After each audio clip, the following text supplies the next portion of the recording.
आज 9 नवंबर की तारीख है।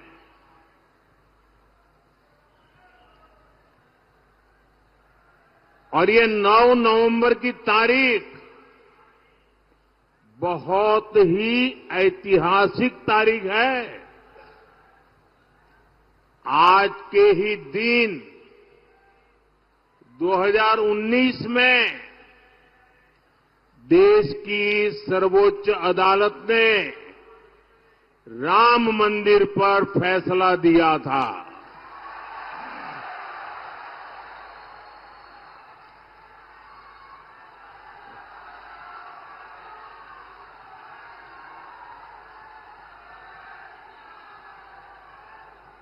नौ नवंबर की ये तारीख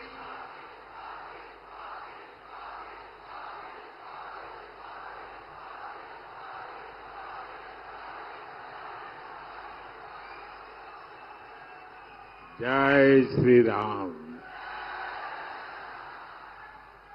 9 नवंबर की ये तारीख इसलिए भी याद रखी जाएगी क्योंकि सुप्रीम कोर्ट के फैसले के बाद हर धर्म के लोगों ने बहुत ही संवेदनशीलता का परिचय दिया। राष्ट्र प्रथम की यही भावना भारत की बहुत बड़ी ताकत है। साथियों, 2014 से 2024 ये 10 वर्ष महाराष्ट्र ने बीजेपी को लगातार दिल खोलकर आशीर्वाद दिया है। बीजेपी के ऊपर महाराष्ट्र के इस भरोसे की वजह भी है। इसकी वजह है महाराष्ट्र के लोगों की देशभक्ति।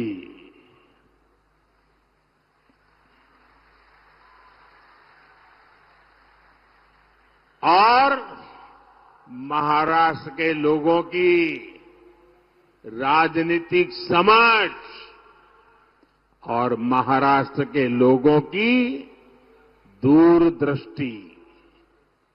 इसलिए महाराष्ट्र की सेवा का मेरे लिए सुख ही कुछ अलग है। अभी केंद्र में हमारी सरकार को 5 महीने ही हुए हैं। इन 5 महीनों में लाखों करोड़ रुपए की परियोजनाएं शुरू की गई है। इसमें बड़ी संख्या में महाराष्ट्र से जुड़े इंफ्रास्ट्रक्चर प्रोजेक्ट भी हैं।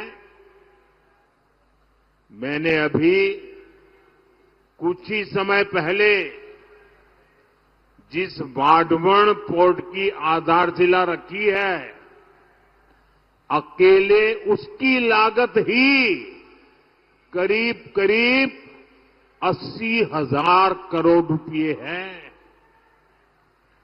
और महाराष्ट्र में बनने वाला ये पोर्ट हिंदुस्तान का सबसे बड़ा पोर्ट बनने वाला है। आज हिंदुस्तान के सभी बंदरगाह की कुल ताकत जो है, उससे डबल ताकत अकेले ये महाराष्ट्र में वाढवण में बनने वाले नए बंदरगाह की होने वाली है।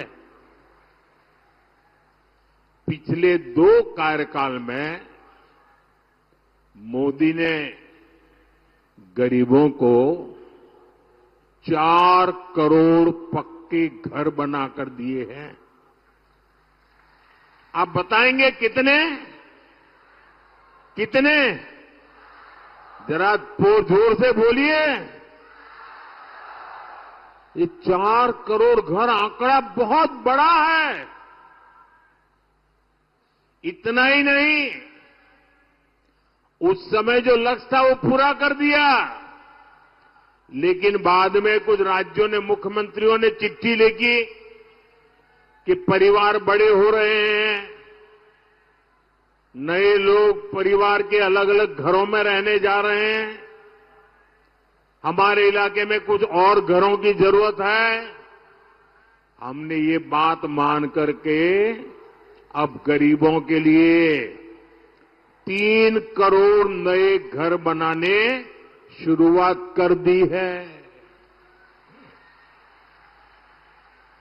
और इससे महाराष्ट्र के भी लाखों गरीबों को पक्के घर का सपना पूरा होगा। अब आप मुझे बताइए, ये जिन लोगों को पक्के घर मिल रहे हैं वो आशीर्वाद देंगे कि नहीं देंगे? जरा बोलिए ना, आशीर्वाद देंगे कि नहीं देंगे? ये पवित्र काम करने से पुण्य मिलता है कि नहीं मिलता है? ये पुण्य किसको मिलेगा? ये पुण्य किसको मिलेगा? अरे पूरी ताकत से बताओ भाई, पुण्य किसको मिलेगा? मोदी को नहीं, ये पुण्य आपको मिलेगा, क्योंकि आपके एक वोट ने मोदी को गरीबों के लिए घर बनाने का मौका दिया है। और इसलिए पुण्य के अधिकारी आप हैं। अच्छा, मेरा एक काम करोगे? अकोला के लोग जरा पूरी ताकत से बताओ, मेरा एक काम करोगे? शाबाश, बड़ा जोर है भाई। अच्छा, एक काम करना, अभी आप चुनाव में गांव-गांव जाएंगे, घर-घर जाएंगे, लोगों को मिलेंगे, और कहीं जाते हुए आपको नजर आए कि कोई परिवार अभी भी झोपड़ी में रह रहा है, कोई परिवार अभी भी कच्चे घर में रह रहा है, तो उसका नाम पता लिख करके मुझे भेज दीजिए और उसको बता दीजिए कि मोदी जी ने मुझे भेजा है, तुझे पक्का घर मिलेगा। ये वादा करके आओगे मेरी तरफ से? देखिए, मेरे लिए आप ही मोदी हैं, तो वादा कर दोगे? आप वादा करके आइए, मैं वादा पूरा कर दूंगा।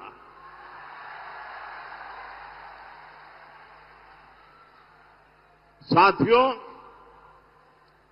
चुनाव के समय मैंने 70 वर्ष से अधिक उम्र के बुजुर्गों को मुफ्त इलाज की गारंटी देने का वादा किया था।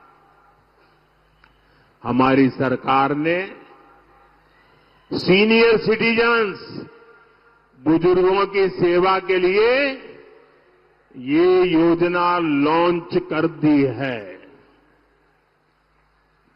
70 साल से ऊपर के बुजुर्गों को वय वंदना आयुष्मान कार्ड मिलने शुरू हो गए हैं।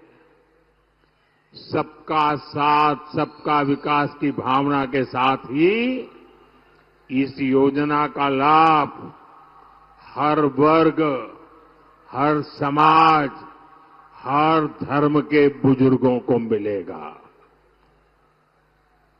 आपके परिवार में भी जो 70 साल के ऊपर के हैं, उनकी बीमारी के खर्च की चिंता आप मत करना, उनका ये बेटा करेगा।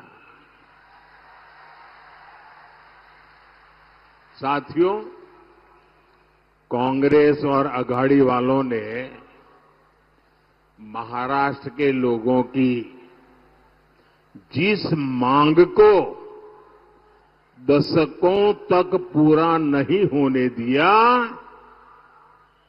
मोदी ने वो भी पूरा कर दिया। बताऊं क्या बात की है हमने?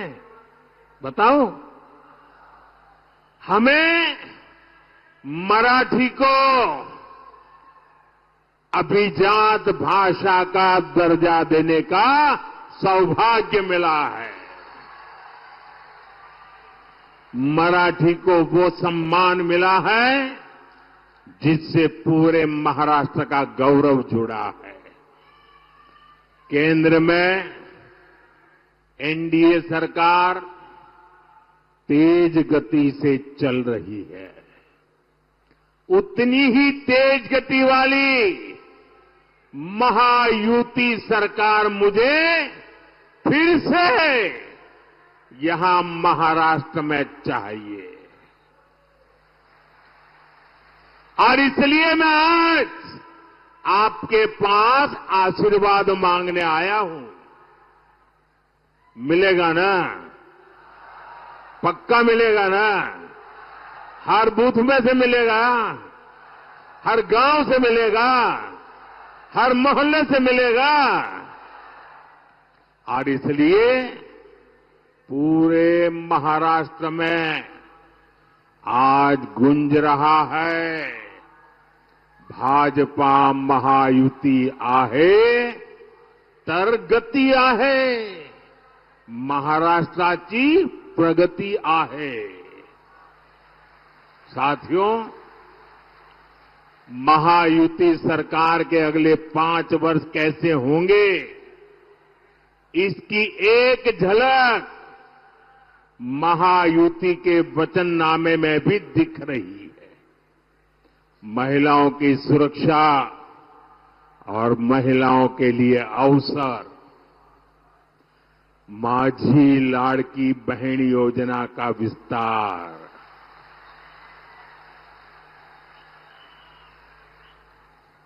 माझी लाड़की बहना इथे आली आहेत ना,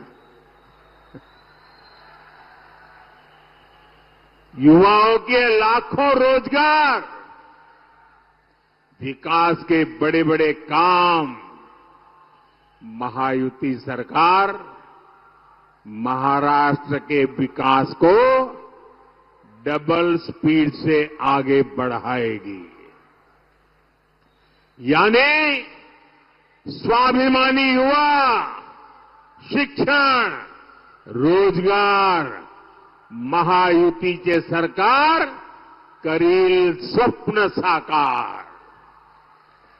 साथियों, महायुति के घोषणा पत्र के बीच महाअगाड़ी वालों का घोटाला पत्र भी आया है।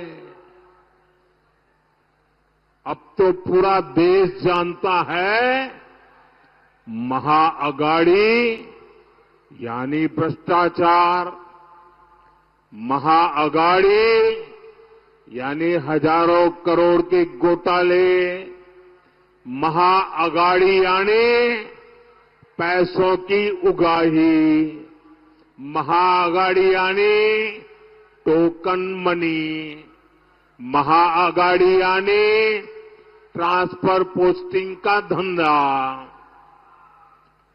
मैं महाअगाड़ी की घटक कांग्रेस का एक उदाहरण आपको देता हूं। जहां कांग्रेस सरकार बन जाती है, वो राज्य कांग्रेस के शाही परिवार का एटीएम बन जाता है। एटीएम पता है ना? लोग उसमें से पैसे निकालते हैं, एटीएम। ये कांग्रेस का एटीएम बन जाता है, शाही परिवार का एटीएम बन जाता है। इन दिनों हिमाचल, तेलंगाना और कर्नाटका जैसे राज्य ये कांग्रेस के शाही परिवार के एटीएम बन गए हैं, एटीएम। लोग बता रहे हैं कि इन दिनों महाराष्ट्र में चुनाव के नाम पर कर्नाटका में वसूली डबल हो गई है। चुनाव महाराष्ट्र में, वसूली डबल हो रही है कर्नाटका में, तेलंगाना में। आरोप है कि कर्नाटका में इन लोगों ने शराब के दुकानदारों से 700 करोड़ रुपए की वसूली कराई है। आप कल्पना कर सकते हैं, जो कांग्रेस पार्टी घोटाले करके चुनाव लड़ रही हो, वो चुनाव जीतने के बाद कितने घोटाले करेगी। हमें महाराष्ट्र में बहुत सावधान रहना है। हम महाराष्ट्र को महाअघाड़ी के महाघोटालेबाजों का एटीएम नहीं बनने देंगे। साथियों, हमारे अकोला को कपास के उत्पादन के लिए जाना जाता है।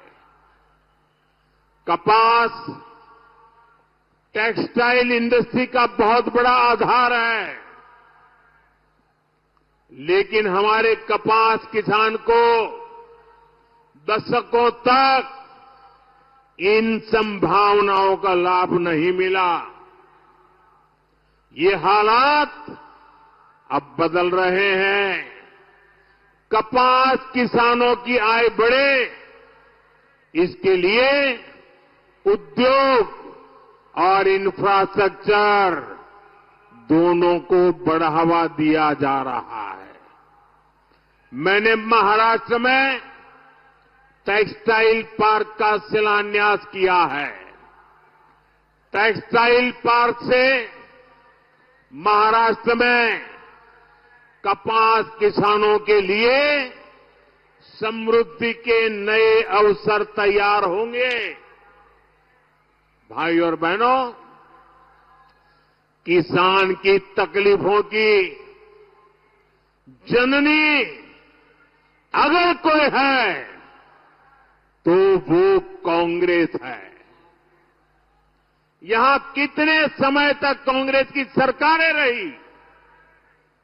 महाराष्ट्र और विदर्भ में पानी का संकट गहराता गया,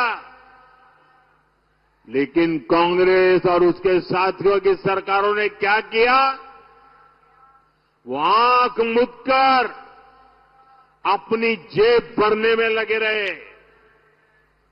सिंचाई के जो प्रोजेक्ट देवेंद्र फडणवीस जी ने शुरू किए थे, अगाड़ी वालों ने उन पर भी ब्रेक लगा दिया।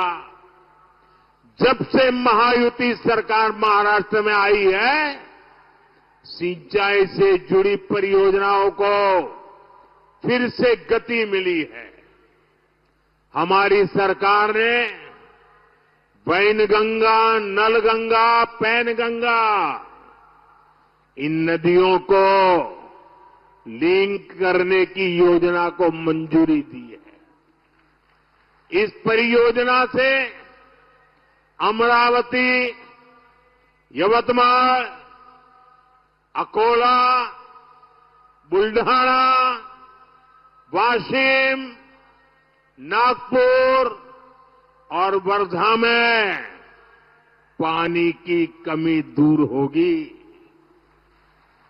और इस पर करीब करीब 90,000 करोड़ रुपए खर्च होंगे।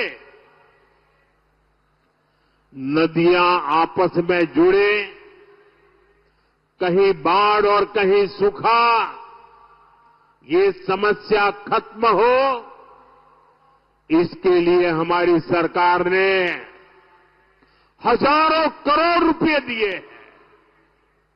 इससे महाराष्ट्र के इस भाग में पानी की समस्या दूर होगी और उत्पादन बेहतर होगा। हम किसानों को कम पानी का उपयोग कर सिंचाई करने के लिए भी प्रेरित कर रहे हैं। पीएम कृषि सिंचाई योजना के तहत महाराष्ट्र में सूक्ष्म सिंचाई कवरेज को 10 लाख हेक्टेयर तक बढ़ाया गया है, जिसका मकसद है पर ड्रॉप मोर क्रॉप। साथियों, हमारा संकल्प है किसान खुद इतना सशक्त हो कि वो देश की प्रगति का नायक बनकर उभरे। इसलिए हम किसान की आय बढ़ा रहे हैं और खर्चे कम कर रहे हैं। हमने पीएम किसान सम्मान निधि शुरू की। महायुति सरकार ने उसमें अपना भी सहयोग किया। इसका परिणाम है कि महाराष्ट्र के किसानों को सालाना 12,000 रुपये मिल रहे हैं। कपास और सोयाबीन किसान को अलग से 5-5 हजार रुपये अतिरिक्त दिए जा रहे हैं। हम किसानों को फसल के नुकसान से बचाने के लिए फसल बीमा योजना लेकर आए हैं। अगले 5 वर्षों में इन नीतियों का और व्यापक असर दिखेगा। साथियों, कांग्रेस पार्टी जानती है देश जितना कमजोर होगा, कांग्रेस उतनी मजबूत होगी। और जब कांग्रेस मजबूत होगी तो देश मजबूर हो जाएगा। इसलिए कांग्रेस क्या करती है? पिछले 75 साल का इतिहास देख लीजिए। उनके तौर तरीके, उसके सबूत ढूंढने के लिए कहीं जाने की जरूरत नहीं है, अगल बगल में मिल जाएंगे। कांग्रेस क्या करती है? अलग अलग जातियों को लड़ाना, यही कांग्रेस की फितरत है। आजादी के बाद से ही कांग्रेस ने कभी शेड्यूल कास्ट समाज को, हमारे दलित समाज को, हमारे एससी समाज को एकजुट नहीं होने दिया। कांग्रेस ने हमारे जनजातीय समूह, हमारे आदिवासी समाज, हमारे एसटी समाज को भी अलग अलग जातियों में बांट कर रखा। कांग्रेस ने ओबीसी नाम सुनते ही कांग्रेस चिढ़ जाती है और ओबीसी समाज की भी अलग से पहचान न बने, इसलिए कांग्रेस ने भांति भांति के खेल खेले हैं। कांग्रेस चाहती है एससी समाज की अलग अलग जातियां आपस में ही लड़ती रहे, झगड़ा करती रहे। वो जानती है एससी समाज की अलग अलग जातियां आपस में झगड़ती रहेगी तो उनकी आवाज बिखर जाएगी, उनका वोट बिखर जाएगा और ऐसा होते ही कांग्रेस के लिए सरकार में आने का रास्ता बन जाएगा। इसलिए यहां चर्मकार जाति को कांग्रेस मांग जाति से लड़ाना चाहती है। कांग्रेस मातंग को महार जाति से, बुरड़ जाति को वाल्मीकि जाति से, कैकाड़ी को खटीक जाति से और मोची जाति को कांग्रेस और जातियों से लड़ाना चाहती है। जब आप एससी के तौर पर एकजुट नहीं रहेंगे, अपनी ही अलग अलग जातियों में बंटकर झगड़ा करेंगे, तो कांग्रेस इसका फायदा उठाएगी। कांग्रेस एससी समाज के अधिकार उनसे छीन लेगी, एससी को कमजोर करके सरकार बना लेगी। यही उसकी चाल है, यही उसका चरित्र है। इसलिए आपको कांग्रेस की इस खतरनाक साजिश से सावधान रहना है। आपको याद रखना है, एक है तो सेफ है, एक है तो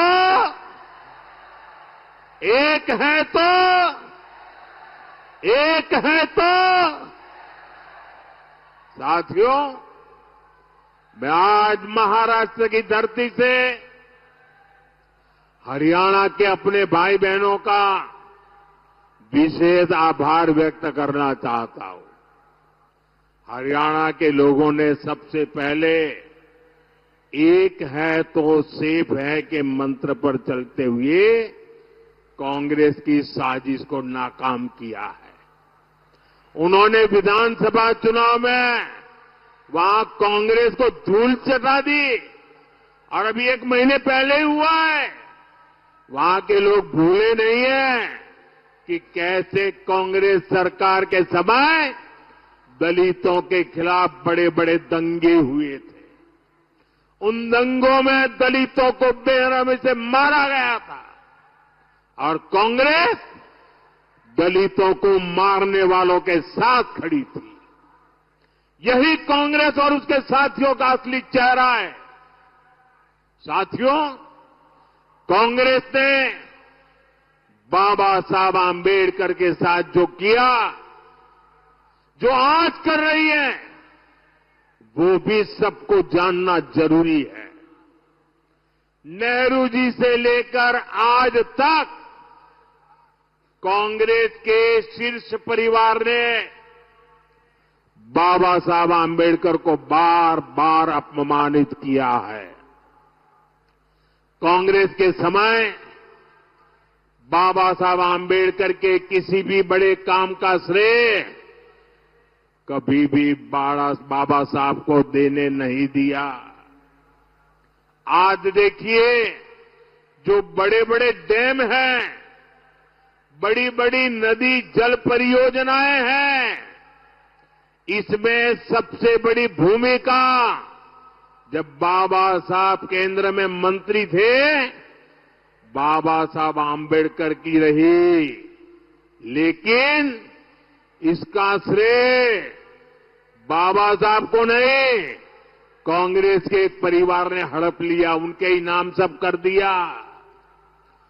देश के पहले कानून मंत्री के रूप में बाबा साहब आंबेडकर ने देश के लिए अनेकों बड़े निर्णय किए, लेकिन कांग्रेस ने ये श्रेय भी बाबा साहब को कभी नहीं दिया। कांग्रेस के लोग बाबा साहब से इसलिए भी नफरत करते हैं क्योंकि संविधान निर्माण का श्रेय बाबा साहब को जाता है। कांग्रेस ने छल कपट से चुनाव में बाबा साहब को हरवाया। देश के एक महान नेता की राजनीति खत्म कर दी। क्यों? क्योंकि बाबा साहब दलित मां के बेटे थे। बाबा साहब को भारत रत्न भी तब मिला जब केंद्र में बीजेपी के समर्थन से सरकार बनी।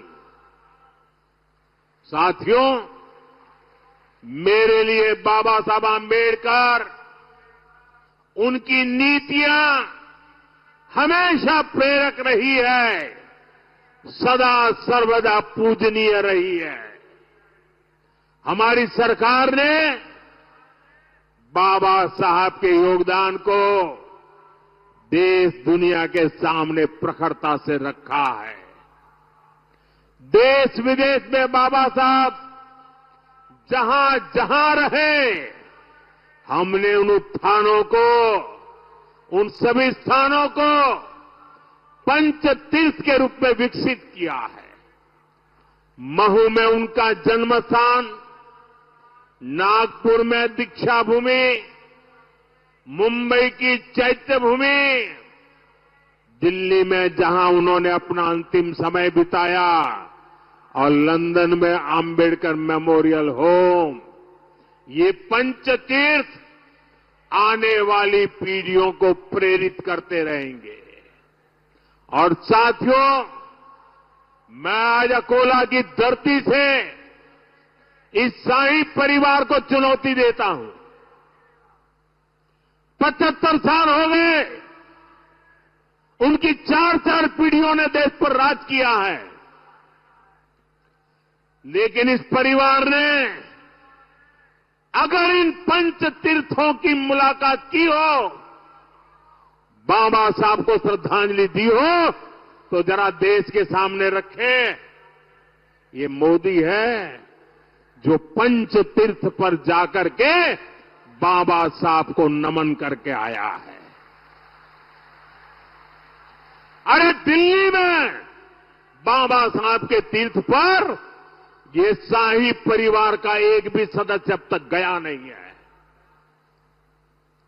ये इनके कारनामे है। इतना ही नहीं, देश अब दुनिया पूरी नई करेंसी में चली जा रही है। एक जमाना था चमड़े की नोटें हुआ करती थी, उसके पहले कभी पत्थर की हुआ करती थी, बाद में कभी तांबे की करेंसी होती थी, यानी अलग अलग प्रकार की होती थी। फिर कागज की करेंसी आई, अब डिजिटल करेंसी चल रही है, यूपीआई। अपने मोबाइल से पेमेंट लो, मोबाइल से पैसे दो। आपको मालूम है हमने इसका नाम क्या रखा है? ये मोदी है, जिसकी बाबा साहब के प्रति श्रद्धा है, इसलिए उस पूरी करेंसी का नाम भीम यूपीआई रखा गया है, भीम यूपीआई। और भविष्य में जब भी 100% डिजिटल ट्रांजैक्शन हो जाएगा ना, हर बच्चा हर दिन भीम यूपीआई को याद करेगा, बाबा साहब को याद करेगा। ये काम मोदी ने कर दिया है। साथियों, इन दिनों पूरा देश एक और संवेदनशील विषय को लेकर चिंतित है। जम्मू कश्मीर विधानसभा में कांग्रेस और उसके साथियों ने आर्टिकल 370 को फिर से बहाल करने का प्रस्ताव पास किया है। आप मुझे बताइए, मैं आपसे पूछना चाहता हूं, क्या इस देश में फिर से जम्मू कश्मीर में 370 लागू होनी चाहिए? पूरी ताकत से बोलिए ताकि कांग्रेस वालों के कान फट जाए। क्या फिर से 370 लागू होनी चाहिए? क्या 370 को लागू होने देंगे? तो ये कौन लोग हैं जो फिर से 370 को लागू करना चाहते हैं? अलगाववादी इसकी मांग करते हैं या नहीं करते हैं? आतंकवादी संगठनों ने 370 हटाने का विरोध किया था कि नहीं किया था? पाकिस्तान 370 का रोना रोता है या नहीं रोता है? जितनी भारत विरोधी ताकत है, सब के सब 370 का समर्थन करते हैं। और वही कांग्रेस की विभाषा बन गई है। कांग्रेस वही भाषा बोलती है। जम्मू कश्मीर में 370 फिर से लगाना, यानी कश्मीर को फिर से हिंसा की आग में झोंकना। कश्मीर में 370 यानी राज्य में बाबा साहब आम्बेडकर के संविधान को फिर से जम्मू कश्मीर से बाहर निकालना। ये जो लोग संविधान की किताबें और कोरे कागज की किताबें बांटते फिरते हैं ना, ये कैसे पापी लोग हैं मैं बताता हूं। और हम सब की आंखों में कितनी धूल झोंकी उन्होंने देशवासियों की आंखों में। बाबा साहब आम्बेडकर के संविधान की बातें करते हैं। 75 साल तक इस देश में 2 संविधान चलते थे। एक जम्मू कश्मीर का संविधान अलग था और दूसरा देश में जम्मू कश्मीर के सिवाय बाबा साहब आंबेडकर वाला संविधान था। हम उनको पूछते थे, क्या बाबा साहब आंबेडकर का संविधान जम्मू कश्मीर में लगेगा कि नहीं लगेगा? इनके मुंह पे ताले लग जाते थे। ये हमारे संविधान के प्रति श्रद्धा थी, ये हमारी बाबा साहब के प्रति श्रद्धा थी। हमने 370 की दीवार को तोड़ दिया और बाबा साहब के संविधान को जम्मू कश्मीर में लागू कर दिया। और जब बाबा साहब का संविधान लागू हुआ न, तब जाकर के 370 हटने के बाद 75 साल के बाद पहली बार कश्मीर और जम्मू के दलितों को आरक्षण मिला। 75 साल तक नहीं मिला था, उनको संवैधानिक अधिकार नहीं मिले थे, पहली बार मिले। कांग्रेस फिर से कश्मीर को दशकों पीछे धकेलना चाहती। कांग्रेस जानती है इसी 370 की वजह से कश्मीरी हिंदुओं को अपना घर छोड़कर भागना पड़ा था। ये जम्मू कश्मीर के दलितों और पिछड़ों का अधिकार छीनना चाहती है और यहां महाराष्ट्र में आकर दलितों पिछड़ों से वोट भी मांग रहे हैं। साथियों, 20 नवंबर को महाराष्ट्र के साथ साथ आपको देश के भी भविष्य को दिशा देने का मौका मिलेगा।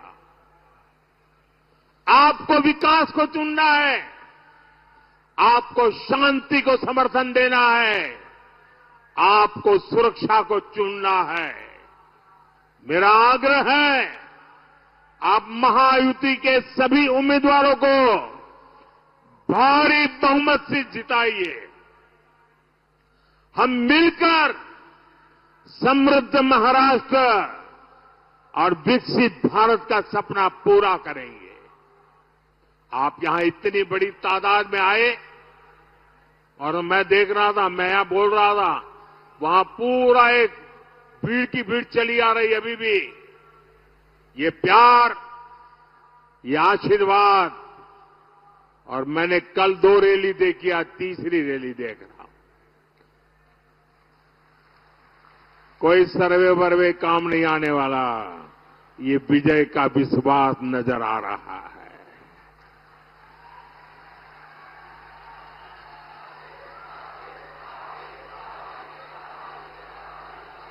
आप यहां इतनी बड़ी संख्या में हम सबको आशीर्वाद देने आए, इसलिए मैं आपका आभारी हूं।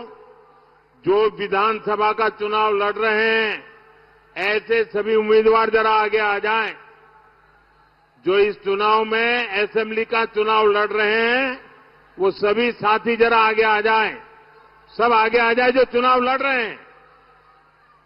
इस जिले में लड़ते हो, किसी और जिले में लड़ते हो, जो भी लड़ते हो, मैं जरा आपके पास आता हूं। उसके बाद आप सबको मेरा बहुत बहुत धन्यवाद। बोलिए भारत माता के, भारत माता के।